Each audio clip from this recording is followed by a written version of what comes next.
گل plaza سانحہ اور اس کے بعد کراچی میں ہونے والی سیاست دیواروں کی زینت بن رہی ہے۔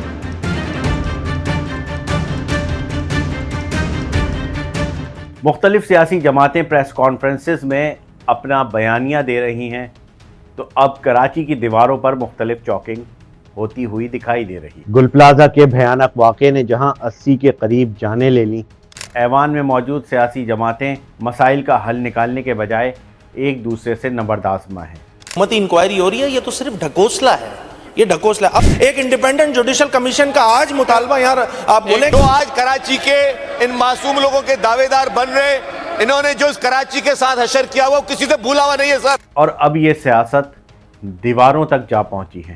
ایم کیو ایم کی قیادت بارہا پریس کانفرنس کر کے یہ مطالبہ کر رہی ہے کہ کراچی کو وفاق کے حوالے کیا جائے۔ آپ یہ بوجھ اٹھانے کی پوزیشن میں نہیں ہیں، خود ہمیں دھکیل رہے ہیں، کراچی کو دھکیل رہے ہیں، وفاق کی طرف دھکیل رہے ہیں۔ کچھ تاجروں نے تو یہ بھی کہہ دیا کہ کراچی کو فوج کے حوالے کر دیا جائے۔ پیپلز پارٹی کہتی ہے کراچی کسی صورت کسی کے حوالے نہیں کیا جا سکتا کیونکہ کراچی سندھ کا دارالخلافہ ہے۔ کراچی کو وفاق کے حوالے کرنے سے یہ انسیڈنٹ نہیں ہوں گے۔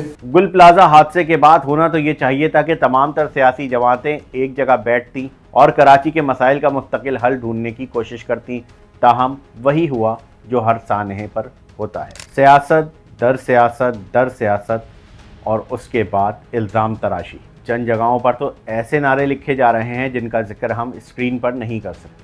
حقیقت تو یہ ہے کہ ایم کیو ایم اپنی پریس کانفرنسز میں اپنا سیاسی بیانیہ دینے کی کوشش کر رہی ہے اور چند مقامات پر اہلیان کراچی، اہلیان ملیر، اہلیان کورنگی کے نام سے چاکنگ بھی کی جا رہی ہے۔ ہم ابھی تک ایم کیو ایم نے کراچی کو وفاق کے حوالے کرنے کے حوالے سے نہ ہی صوبائی اسمبلی میں کوئی قرارداد جمع کروائی ہے اور نہ ہی قومی اسمبلی۔ پاکستان پیپلز پارٹی جو کہ صوبے کی طاقتور ترین جماعت ہے، میئر سے لے کر وزیر اعلیٰ، کئی ٹاؤن، سینکڑوں چیئرمین اور کونسلر پاکستان پیپلز پارٹی کے ہیں، تاہم پاکستان پیپلز پارٹی کراچی کو اپنا بار بار کہنے کے علاوہ عملی اقدامات نہیں کر رہی ہے۔ اس کی عملی مثال یہ ہے کہ بار بار این ایف سی ایوارڈ پر شور مچانے والی پیپلز پارٹی نے گزشتہ 17 سال سے ایک بھی پی ایف سی ایوارڈ جاری نہیں کیا۔ اب تو پورے سندھ میں میئر بھی پاکستان پیپلز پارٹی کے ہیں۔ آخر کیا وجہ ہے کہ سندھ میں 2007 یا 8 سے اب تک ایک بھی پی ایف سی ایوارڈ جاری نہیں کیا گیا؟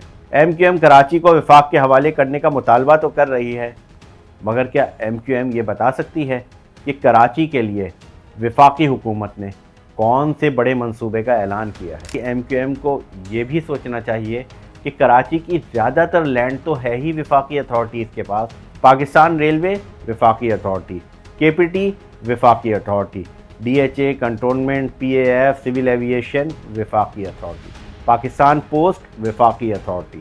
اس کے علاوہ پورٹ قاسم بھی وفاقی اتھارٹی ہے، اسٹیٹ بینک آف پاکستان بھی کراچی میں ہی ہے، تو یہ وفاقی اتھارٹیز کراچی میں اپنا حصہ کیوں نہیں ڈالتی؟ سوال پاکستان پیپلز پارٹی کے آگے بھی ہے کہ جو صوبے کے سب سے بڑے شہر کراچی پر اپنا دعویٰ تو جتاتی ہے، مگر کراچی کو اس کی حیثیت کے مطابق اس کا حق کیوں نہیں دیتی؟ میگا منصوبے کئی سالوں سے التوا کا شکار ہیں۔ کراچی کا ٹرانسپورٹ کا نظام اب بھی چوک ہے۔ گل پلازہ آتش زدگی کے بعد سیاسی درجہ حرارت بڑھا ہے تو میں آپ کو بتاتا چلوں، کراچی کے کسی اور ڈپارٹمنٹ کو چھوڑیں، فائر بریگیڈ ڈپارٹمنٹ کا حال ہی دیکھ لیں۔ 2009 سے یہاں بھرتیاں نہیں ہوئی۔ آخری بار 2018 میں پی ٹی آئی کے دور حکومت میں 52 فائر ٹینڈرز اور 2 باؤزر کراچی کو دیے گئے۔ کراچی کی مردم شماری غلط ہے یا درست؟ مگر 2.5 کروڑ کی اس آبادی میں کم از کم 250 فائر اسٹیشن ہونے چاہیے جو محض 30 یا 32 ہے۔ صورتحال یہ ہے 3.5 کروڑ آبادی کے لیے صرف 60 فائر ٹینڈر ہیں۔ یہ ادارے غافل ہیں۔ سیاسی کھینچا تانی میں جماعت اسلامی بھی کراچی میں پروٹیسٹ کرنے جا رہی ہے، تاہم جماعت اسلامی کا موقف ہے کہ وہ نہ تو کراچی کو وفاق کے حوالے کرنے کے مطالبے کے ساتھ ہے، نہ کراچی کو فوج کے حوالے کرنے کے مطالبے کے ساتھ ہے۔ جماعت اسلامی کا موقف ہے کہ کراچی کے بلدیاتی اداروں کو مضبوط کیا جائے۔ کراچی میں مختلف سیاسی جماعتیں انتخابات آنے سے قبل بڑے بڑے جلسے، جلوس اور ریلیاں کرتی ہیں، تاہم جب کراچی میں ترقیاتی کام کے حوالے سے بات کی جاتی ہے تو سب بال ایک دوسرے کی کورٹ میں پھینک رہے ہوتے ہیں، اور یہی کراچی کی بدقسمتی ہے۔